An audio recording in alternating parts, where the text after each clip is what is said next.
Bueno, muchas gracias. Buenas tardes a todos.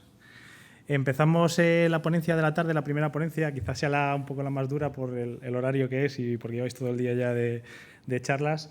Y vamos a tratar de hacerlo lo más dinámico posible, tratar de hacer una presentación un poco visual para que podamos seguirla y resolver o tratar de entender por qué ha sido necesaria una regulación y la aplicación de la autenticación reforzada en comercio electrónico para las compras online, ¿vale?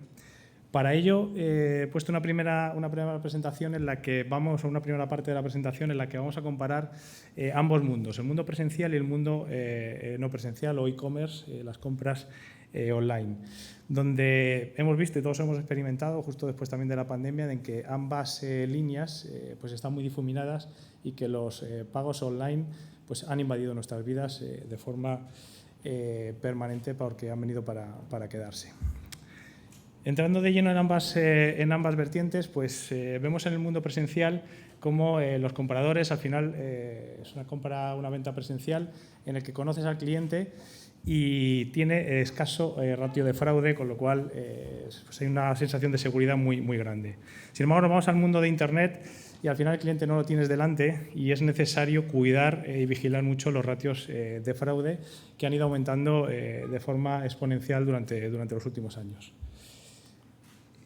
Vemos que en el comercio presencial son clientes nacionales más los turistas extranjeros que vienen, ¿no? Esa forma de pago, la más común, suele ser las tarjetas. Lo más normal, nosotros estamos acostumbrados al chip MV y algunos turistas todavía pagan o tienen tarjetas con banda y en esos casos sí que hay que estar especialmente pendientes. Sin embargo, nos vamos al mundo del e-commerce y vemos que hay un cliente global que no sabemos dónde comprar, o sea, que no sabemos de dónde nos compran, salvo que los tengamos identificados y que tenemos que estar habituados a esos procesos de compra que están acostumbrados desde todas partes del mundo y sobre todo a los métodos de pago que nos demandan. Tenemos que adaptar esos métodos de pago para tener un ratio de conversión muy alto en esas ventas online. Como decía y como he adelantado, los pagos con tarjeta y en efectivo son los más comunes en el comercio presencial y si nos vamos al mundo online vemos que hay múltiples sistemas de pago que luego veremos con un poquito más de detalle más adelante. Pero la tarjeta, pagos basados en transferencias, contra reembolso, prepago, e-wallets, PayPal o pagos alternativos, pues están presentes también en el mundo e-commerce. En el canal presencial, pues, lógicamente tenemos un horario definido que no podemos extender más allá, hasta al final esta es una limitación que tenemos. Sin embargo, en el mundo online tenemos un canal que está 24/7 trabajando y que tienes que dar otras necesidades, otros servicios y cubrir esa demanda que tienen los clientes que cada vez utilizan más el comercio electrónico independientemente de su edad, como ha quedado demostrado con la pandemia. En el mundo presencial pues hay quejas de clientes, pero los tienes delante, las puedes resolver, puedes cambiar un producto y es mucho más fácil en el tú a tú resolver esas incidencias. En el mundo online al final necesitas de asistentes virtuales que lidien o que den soluciones a los clientes y un servicio de atención al cliente pues que evite abandonos en las compras o ratios de conversión y que solucionen problemas sobre la marcha que se pueden dar en las ventas online. No hay abandonos de la compra en el momento del pago, casi todas las compras al final se terminan materializando y sin embargo en el mundo online, como adelantaba, pues hay unas tasas de abandono que tenemos que vigilar, que el proceso de compra tiene que ser sencillo, tiene que ser una buena experiencia para que el cliente no solo repita, sino que le fidelices y que también te haga de posible vendedor de tu comercio para que cada vez atraigas a más clientes. El ratio de aceptación, como decíamos, es muy alto y en el mundo e-commerce es necesario vigilar el ratio de denegaciones. Ahora vemos cómo ha impactado de lleno el mundo del SCA las denegaciones en las compras en comercio electrónico por ese cambio normativo del que entraremos y hablaremos más en detalle durante toda la presentación. La mayoría de los pagos presenciales pues son procesados por entidades financieras en España. Sin embargo, nos vamos al mundo online y sí que adicionalmente a los bancos existen pues otras empresas proveedoras de servicios de pago que pueden hacer de procesadoras o de colectoras de pagos para métodos de pago alternativo, incluso para métodos de pago basados en tarjetas.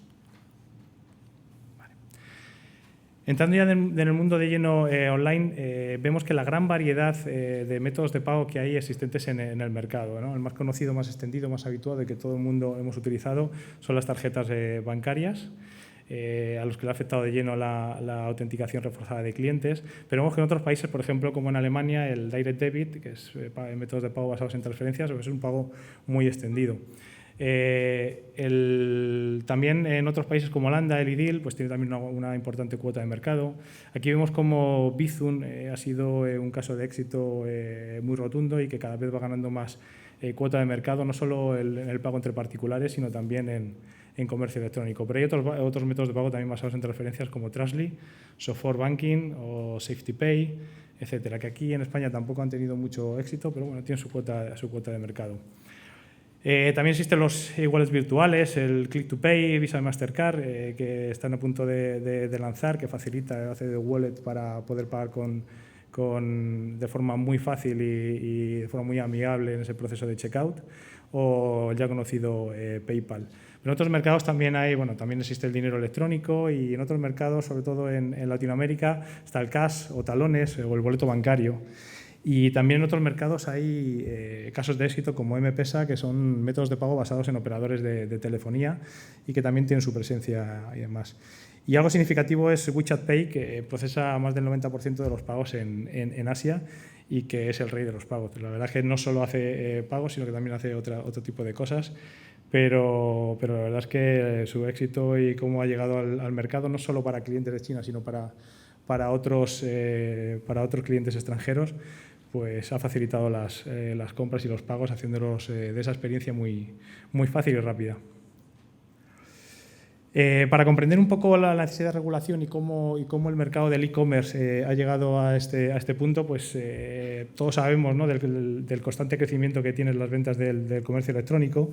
Aquí son datos del Observatorio Nacional de Tecnología y Sociedad, EONSI, junto a Red.es, que son datos no demasiado actualizados, pero ya vemos que ha pasado la barrera de los 50.000 millones de 2009 a 2019. Vemos el crecimiento exponencial que está teniendo, que esto sumado al año pasado con la pandemia hemos visto que se ha incrementado de forma bárbara, alcanzando de lleno a otros clientes que todavía no habían comprado en comercio electrónico porque se han visto un poco obligados a utilizar esos métodos de pago y a familiarizarse con ellos y provocando que el comercio electrónico pues aumente de manera exponencial y muy relevante. Si vemos los datos del segundo trimestre, vemos que justo en ese momento fue el impacto de la pandemia y vemos que el crecimiento interanual no se ha movido, que es esta línea naranja. Pero vemos que en el segundo trimestre del 2020 ha superado los 12.000 millones. Eso quiere decir que la proyección anual ha superado los 50.000 millones que hablábamos antes. Y un dato muy relevante y donde vemos que todavía el potencial que tiene el mundo del comercio electrónico en nuestro país pues es verdaderamente interesante, es que vemos que dentro del comercio electrónico, si lo segmentamos, ¿dónde se ha realizado? Vemos que dentro de España se ha realizado el 32%. Desde España, desde el exterior con España, solo el 8,8%, es decir, el 9%. Y desde España con el exterior, es decir, al final las compras que hacemos desde España a otros comercios fuera de España ha sido del 60%, con lo cual esto arroja un déficit de 6.000 millones de euros que estamos comprando o que tenemos de deuda, ¿no? Al final estamos comprando más en el exterior que en propios comercios de España. Y esto pues arroja a todas luces la potencialidad que hay y todavía de crecimiento en el mercado español. Vemos como otros mercados como Inglaterra, Alemania y demás son mucho más maduros y el mercado español del comercio electrónico pues vemos que ha pegado un despunte exponencial con la pandemia y que está consolidando toda la tendencia que tenía desde años anteriores, pero que tiene mucho potencial de crecimiento todavía. Entrando en el detalle de los dispositivos donde se realizan las compras, vemos que el PC o el ordenador sigue siendo el rey, donde todavía se hacen la mayoría de las compras, pero vemos como ya el móvil, estos no son datos de 2019, de 2020, perdón, no son datos actualizados, vemos que yo creo que ya cada vez está más a la par, incluso llegará y superará en breve. Si nos fijamos en los métodos de pago, aunque vemos que en el mundo hay muchísimos métodos de pago que están disponibles en el mercado de e-commerce, En esta encuesta múltiple que se ha hecho vemos que al final el rey sigue siendo la tarjeta débito y crédito, de una infraestructura ya muy asentada y con unos raíles que aportan esa seguridad, esa estabilidad al sistema y que todo el mundo sabe utilizar y está muy cómodo. Y otros métodos de pago, bueno, PayPal también tiene gran presencia, pero cada vez yo creo que va perdiendo más cuota de mercado. Y las transferencias también van desmontando poco a poco. Luego veremos el caso de éxito de Bizum, que también seguro que ayudará a este aumento de cuota de mercado. Y si lo desgranamos por edades, vemos que al final la tarjeta, en cualquier rango de edad, siempre está presente. Y gracias a la pandemia, al final, gente que todavía no había comprado, no había dado el salto al e-commerce, pues se ha visto obligado a comprar determinados productos o a iniciarse en el mundo del e-commerce. Y ha visto que no es tan complicado y que cada vez pueda ser más habitual y va a seguir ganando cuota de mercado como apuntábamos. Dentro de las quejas o incidencias más frecuentes en el mundo de e-commerce y que desde los merchants tenemos que cuidar, vemos que los problemas en los medios de pago al final es poco relevante. O sea, hay muy pocos problemas. Si es verdad que si hay un problema con el método de pago, quizás no vuelvas a repetir en ese comercio. Por eso es importante tener un buen proceso de checkout y tener los métodos de pago que demande el cliente. Es decir, que al final, si tienes un problema con un método de pago, le puedas ofrecer una alternativa o que si hay un abandono de ese carrito de compra, le puedas enganchar otra vez y enviarle un link de pago para que el cliente pueda terminar ese proceso de compra y que no se produzcan esos abandonos en los carritos que comentábamos anteriormente. Luego las quejas como no me llegó el producto, o se retrasó, o la calidad de la entrega, son aspectos que sí que tienen una posición muy importante dentro de las quejas más frecuentes en los usuarios.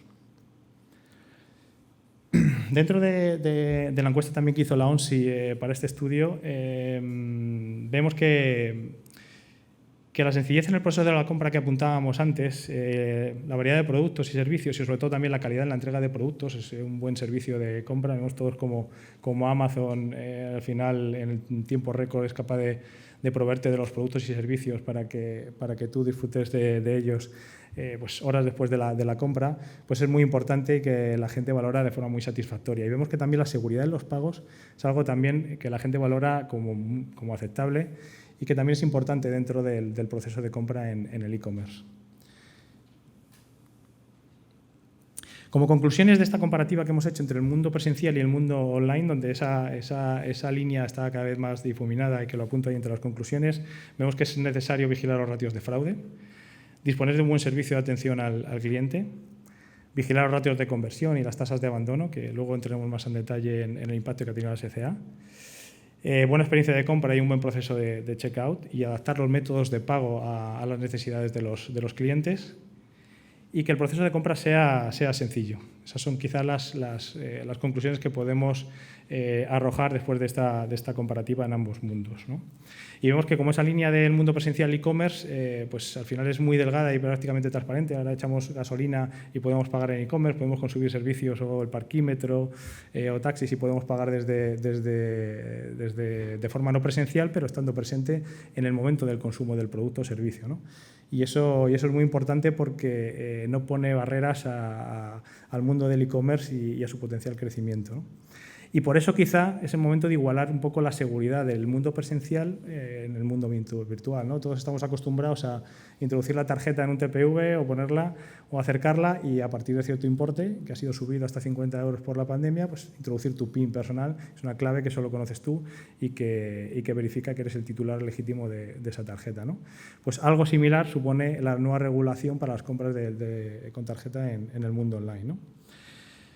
Como comentábamos antes, el COVID pues ha sufrido una transformación en los hábitos de consumo de los clientes. Nos hemos visto obligados a cambiar los hábitos de consumo, a no tocar, hemos elevado el importe para no tocar el PIN pad o el terminal punto de venta en los comercios y ha supuesto una aceleración en la tendencia que ya veníamos observando en el mundo de los medios de pago y en el e-commerce en particular, sufriendo una aceleración en esa tendencia de la digitalización que estábamos viendo, ¿no?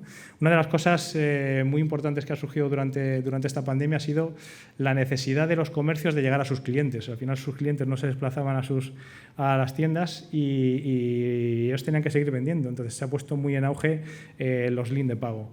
Es decir, poder enviarle un link de pago a un cliente cuando ha estado visualizando la web y tú tienes las trazas de los productos que ha visto o que ha metido productos en el carrito de la compra y ha decidido dejarlos para más tarde. Entonces tú le puedes enviar un link de pago diciéndole que ha abandonado, o sea, que ha estado interesado en esos productos y que si quiere finalizar su compra, pues que acceda al siguiente link de pago para terminar esa compra, ¿no?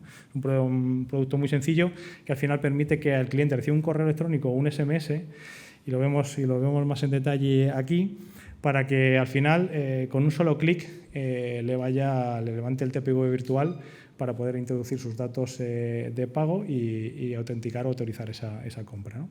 Y luego entramos más en detalle también de los métodos, digamos, del mundo del sector bancario que más se han impuesto tras esta nueva regulación. ¿Por qué se regula? Bueno, pues la PSD2 fue adoptada en 2007, ¿no? Y esencialmente para transferencias, domiciliaciones y bueno, proporcionó la base jurídica para SEPA, ¿no? Desde ese momento no se ha actualizado y es verdad que han surgido con esta tendencia de la digitalización y aceleración de los pagos nuevos modelos de negocio y nuevas fintechs que buscan o han hecho despertar nuevos modelos de negocio hasta hace esos años impensables, ¿no? Y toda esa actividad es necesaria regularlo. El objetivo de la PSD2 al final es proteger al usuario, darle más seguridad, ahora entraremos más en detalle de eso, y sobre todo crear nuevos de modelos de negocio y fomentar la competencia. El objetivo va a ser el usuario, que lo vamos a ir viendo durante toda la presentación. Y como el e-commerce hemos visto que era necesario vigilar los datos de fraude, estaba más expuesto, que al final es fácil capturar esos datos de tarjeta. Había comercios en los que no verificaban la titularidad o lo legítima del dueño de la tarjeta y con los datos de la tarjeta, el PAN de la tarjeta, la numeración, la fecha de caducidad, se podrían materializar compras. Y eso podría dar luego lugar a contracargos o chargebacks que se iniciaban por no reclamación. Sobre todo el motivo más común era el yo no he sido, ¿no? Yo no he realizado la compra, ¿no? Que al final por la normativa, pues el cliente en el momento que manifiesta que no ha hecho esa compra, pues puede iniciar un contracargo y se le vuelve al comercio. Pues todo esto lo ha regulado la PSD2 para que esas autenticaciones se realicen para esa operación concreta y para unos detalles de operación concreto y con un dispositivo concreto.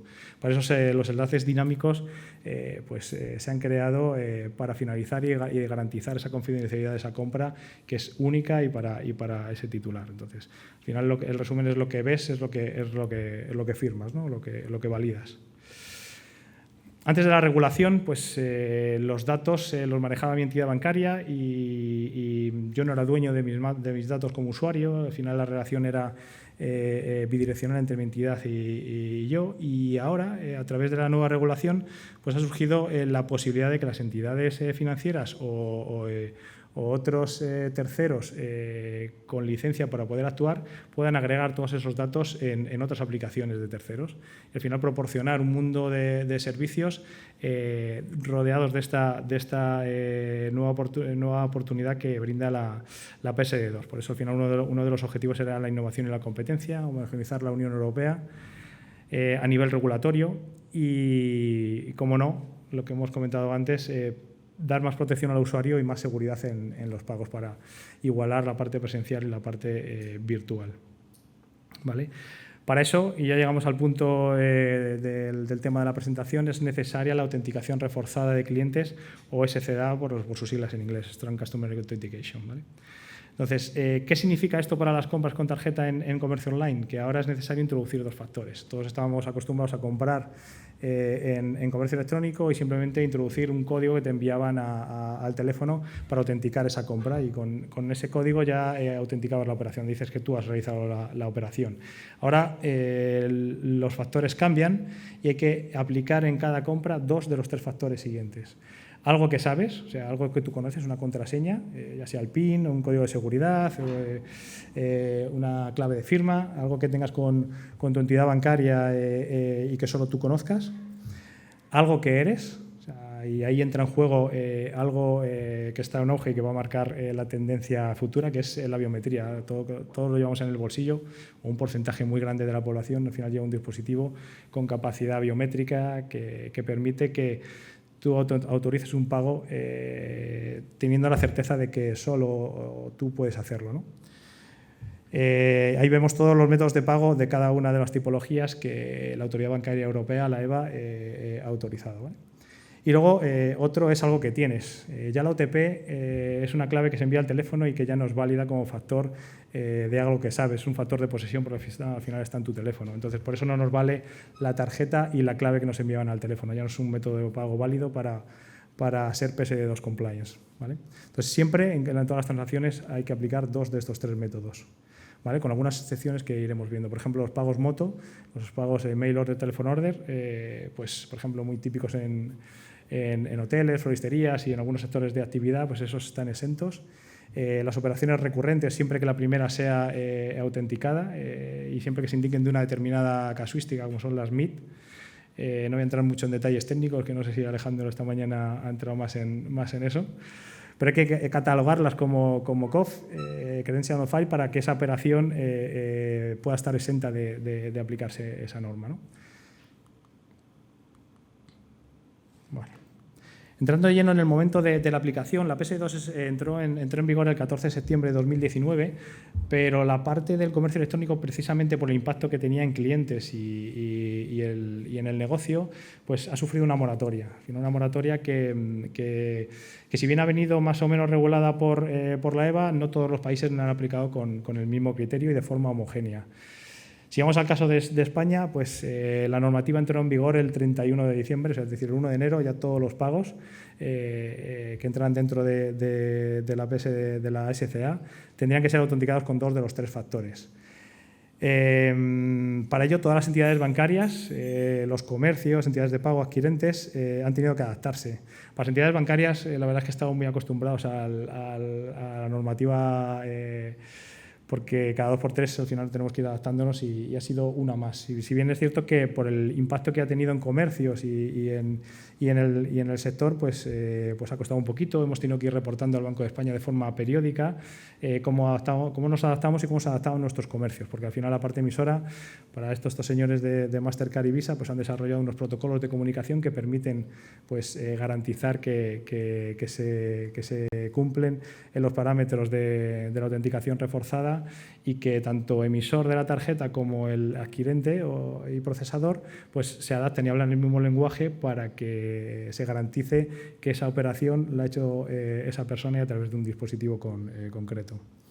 ¿Vale? Hay algunos comercios que estaban acostumbrados a autenticar siempre a sus clientes y a enviar la OTP, y otros comercios que no autenticaban a sus clientes y asumían el riesgo de las posibles devoluciones o charlas, ¿no? Al final era un poco poner la balanza del negocio y la seguridad. Había comercios que preferían vender mucho y no autenticar y asumir o estar expuestos a ese riesgo de fraude mayor, y ahora pues sus modelos de negocio han tenido que cambiar y adaptarse a la nueva normativa, ¿no?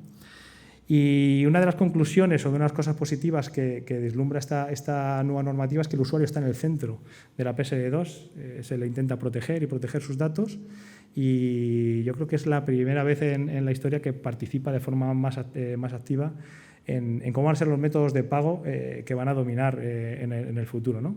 Y la tecnología al final está haciendo que todo esto sea posible una vez más. Entonces, como decía, la tecnología con el usuario en el centro es una palanca para la evolución de los pagos. Hemos visto cómo esa tendencia venía marcada desde hace años para atrás y la tecnología cada vez está más presente en ese proceso de pago y cómo se ha consolidado y se ha acelerado de forma exponencial con la pandemia. ¿Vale? Si bien no todo son noticias positivas, y la SCA ha entrado en el 31 de diciembre en una época en el que ha sido bastante complicado y que ha tenido sus consecuencias. Todos hemos visto noticias o incluso hemos experimentado que a partir del 1 de enero las compras pues han cambiado, ¿no? Todos nos han comunicado de manera más o menos acertada desde sus entidades emisoras de tarjetas que a partir del 1 de enero teníamos que autenticarnos esas compras. Si bien es cierto que para los pagos que venían de comercio no seguro, al final se consiguió negociar una moratoria con el Banco de España y en las asociaciones bancarias y las asociaciones de comercios para que todas las compras que vinieran de comercios no seguros hasta 250 euros pues no se autenticaran. Eso fue hasta el 31 de enero de este año, en el que nosotros vimos que el ratio de denegaciones en un solo día, cuando bajamos de 250 a 30 euros que marca la normativa, pues que en medio día fueron como 6.000 denegaciones de esas transacciones, ¿no? Comercios que seguían enviando operaciones como comercio no seguro. Y no solo eso, nosotros en el mercado bancario no todas las entidades hemos actuado de forma homogénea y respondiendo al mismo nivel, sino que dependiendo del tipo de cliente y de qué tipo de tarjeta tuvieras, pues hemos visto que otras entidades pues aceptaban o dejaban pasar esos pagos y creando una sensación de malestar en el usuario final que yo creo que no ha beneficiado nada y que poco a poco se va estabilizando a medida que pasan los meses, ¿no? Pero al final tienes la sensación de que con una tarjeta podías pagar en comercio electrónico y con otra no. Y eso no beneficia para nada en la experiencia de compra. Y luego también, si nos vamos a Europa, hemos visto que otros países pues, han gozado o están gozando de una mayor libertad o manga ancha a la hora de adaptarse a la nueva normativa y que siguen dejando pasar esos pagos no seguros sin aplicar la SCA.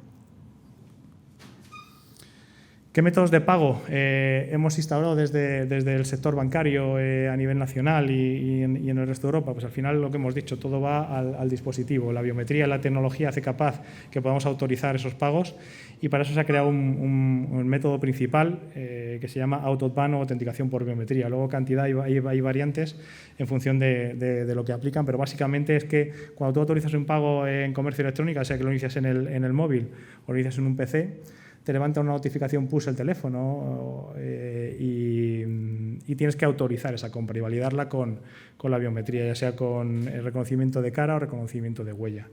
Y es una experiencia de uso que, aunque sales del canal original donde tú inicias la compra, pero que es una experiencia de usuario, de compra y de usuario muy buena para autorizar el pago y que te garantiza que solo tú, con ese método de pago, vas a finalizar una compra, ¿no? Y las encuestas que hay recientes y los números divisan que todos los consumidores que han utilizado esta compra pues la perciben con mayor garantía y seguridad y que han repetido, lógicamente, ¿no? Pero ¿qué pasa? Todo el espectro de clientes, no todos tienen la tecnología al mismo nivel, no todos tienen biometría en sus dispositivos, no todos tienen NFC y no todos también están al mismo nivel bancarizados, no todos tienen su banca a distancia. En nuestro caso, más o menos ronda un 30%, dependiendo un poco de lo digital que sea la entidad, pues puede cambiar esos porcentajes o ir prácticamente al 100% de clientes digitales, ¿no? Y que pueden aplicar este método. Pero vemos que por contrapartida, y un poco las quejas que ponía en el artículo del economista anterior, el otro método de pago como respaldo o backup es el Challenge OTP.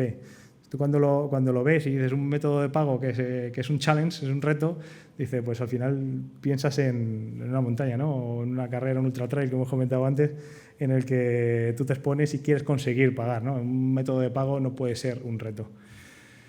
Esto, imaginaos, este es un ejemplo, ¿no? de nuestro, en el que le proponemos a nuestros clientes que sumen las posiciones de su PIN. Al final estás aplicando un factor de conocimiento, algo que solo el cliente conoce, y que le sume el resultado a ese código que le hemos enviado al teléfono, con lo cual es algo que tiene el cliente, que es un código, y algo que solo sabe, que es el PIN de su tarjeta, y ese resultado es el que tienes que teclear en el canal. Imagínate que has empezado la compra desde un ordenador, pues tienes que introducir ese resultado en la página donde antes introducías la OTP. Más o menos es esto. Al final, mucha gente cuando entró en vigor pues se quedó pues sorprendido, como diciendo, ¿esto qué es? O sea, estamos viendo que la tecnología a veces supone un freno para las compras, ¿no?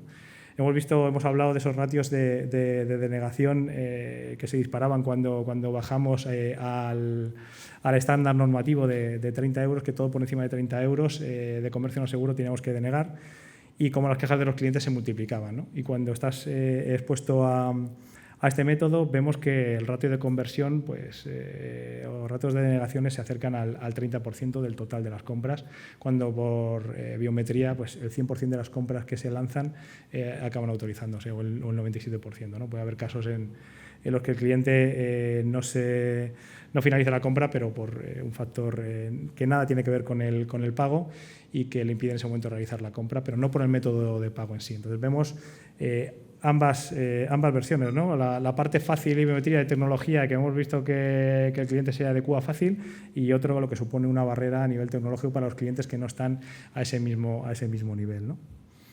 Estas son las paradojas de la normativa, que al final tienes que cubrir o las necesidades de todos los clientes, independientemente de su nivel de tecnología o la edad que tengan, ¿no? Imaginaros a vuestros padres. Yo en el caso de mis padres, que a veces sí compraban por internet, por la primera vez que se pusieron a esto, pues no sabían que se tenían que bajar la aplicación, no se acordaban de su clave, porque entran muy de vez en cuando, y que todo esto ha supuesto pues, una barrera, un freno y incluso una desconfianza, ¿no? Luego cuando se utiliza, se ve que la experiencia de usuario es muy buena, pues sí que ya pierden el miedo y otra vez se vuelven a enganchar, ¿no? Gracias a la pandemia, pues todos los clientes se han ido acelerando, pero esto ha supuesto un freno y quizá un retroceso que ha hecho perder impulso al comercio electrónico. Hablamos antes que la autenticación reforzada no siempre se tiene que aplicar, ¿no? Estas son las excepciones permitidas.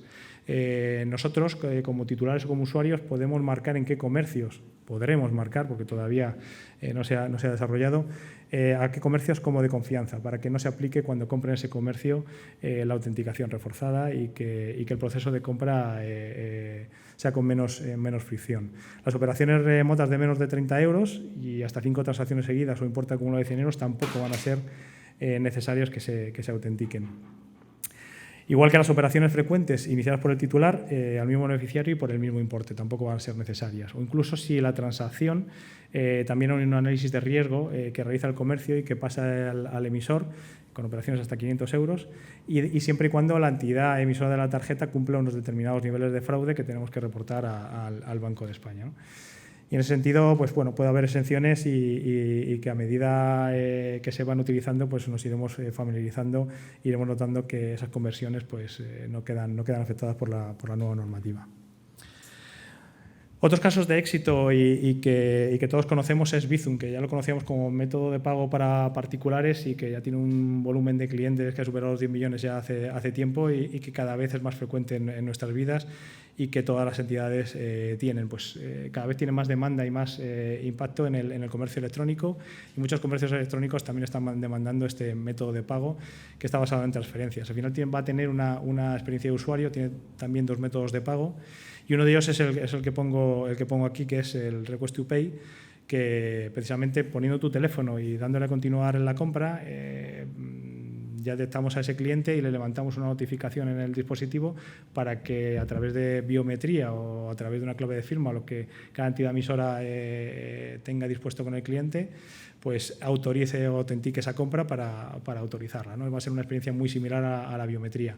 También hay otra opción que es una clave Bizum, que con el teléfono y una clave Bizum más OTP, pues también te permite finalizar una compra para el comercio que tenga este método de pago, ¿no?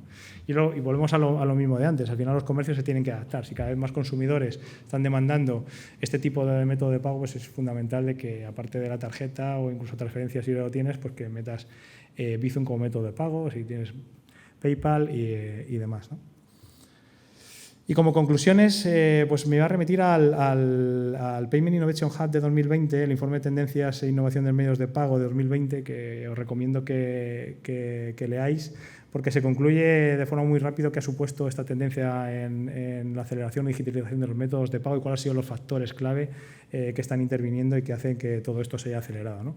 Como resumen, vemos que lo que comentábamos durante toda la presentación, que el e-commerce ha tenido un desarrollo sostenible durante los últimos años, incluso yo diría después de la última crisis que tuvimos, y cómo la evolución tecnológica ha sido una palanca fundamental para ayudar e impulsar todas estas ventas y que el volumen en comercio electrónico crezca, según las estimaciones para este año, por encima del 30%.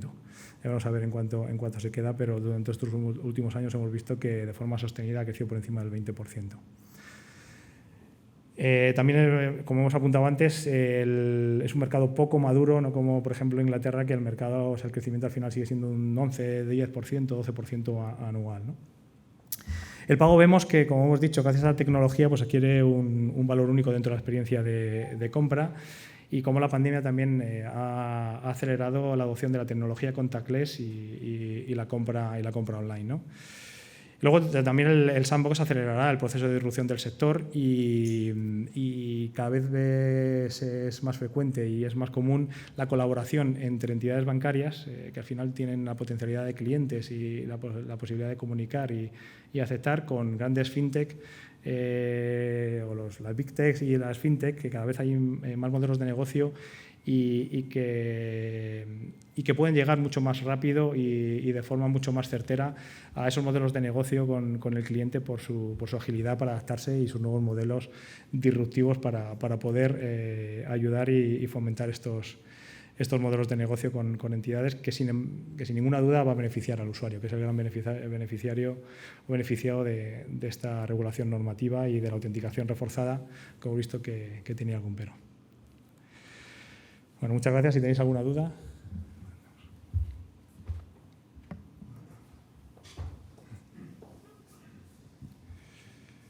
Quería preguntarte, por tu experiencia en Eurocaja, ¿cómo estás viendo el porcentaje de aplicación de transacciones que son exceptuadas de SCA versus las que hay que aplicar? ¿Crees que el sector está maduro en la aplicación de excepciones? No. Vemos que sí que para ciertas compras sí que ha sido más o menos o relativamente fácil poder, pero creo que todavía la curva de aprendizaje de los comercios y de las entidades pues se tiene que habituar a estas nuevas formas de pago y que poco a poco pues se van a poder ir aplicando. Pero todo esto ha sido muy rápido. Ha sido posible, gracias a los procesadores y a las marcas, el poder disponer de esos protocolos de comunicación que garanticen aplicar esas exenciones, pero hasta que nos habituemos a ellas va a pasar un cierto periodo de tiempo y se necesitan adaptaciones todavía. Como he comentado, el caso de los beneficiarios de confianza todavía está costando tanto desarrollarse como habituarse, pero al futuro pues podremos marcar en qué comercios nosotros tendremos las entidades bancarias al final a través de la banca a distancia podremos poner a disposición de los clientes en qué comercios se puede autenticar o no, siempre y cuando al final la entidad tendrá que dar el visto bueno, pero para hacer esa experiencia de usuario mucho más user-friendly, ¿no? Que al final el cliente se sienta mucho más cómodo utilizando ese método de pago. Si ven las transacciones de riesgo, pues al final se inicia el comercio, pero es el emisor al final el que decide aplicarla o no. Y las normas han cambiado por quién asume el riesgo y todavía estamos en un periodo de maduración. Y si bien yo creo que para finales de año pues estaremos más habituados y será bastante más frecuente. Por ejemplo, una anécdota curiosa relacionado con esto es que cuando nosotros recibimos la moratoria del Banco de España para aplicar exenciones hasta 250 euros para todas las compras que vinieran de comercios no seguros, pues veíamos que los comercios estaban perfectamente adaptados para aplicar SCA, pero no querían hacerlo por no perjudicar a los clientes. Y era algo muy gracioso porque veías que tú bajabas el importe de 250 o cuando se hizo en febrero, que lo hicimos de forma trameado durante el mes de febrero hasta los 100 euros y veías que probaban. Y si la compra era superior, probaban a pasártela sin autenticar y luego ya si rechazabas, pues te enviaban otra vez otra compra para autenticar. O sea, así los comercios, al final, que teniendo capacidad suficiente, los grandes comercios, me refiero, para aplicar autenticación reforzada han visto cómo las entidades hasta dónde dejaban pasar y esto pues ha provocado junto con las distintas aplicaciones que se hacían en otros países de la Unión Europea que la experiencia de compra no sea homogénea a nivel global, que es lo que pretendía la norma, ¿no? O el espíritu de la norma, y que ha penalizado yo creo que en parte el espíritu de la misma y al final el resultado de la seguridad de esa compra que percibía el cliente, el usuario. ¿Una más? Muchas gracias.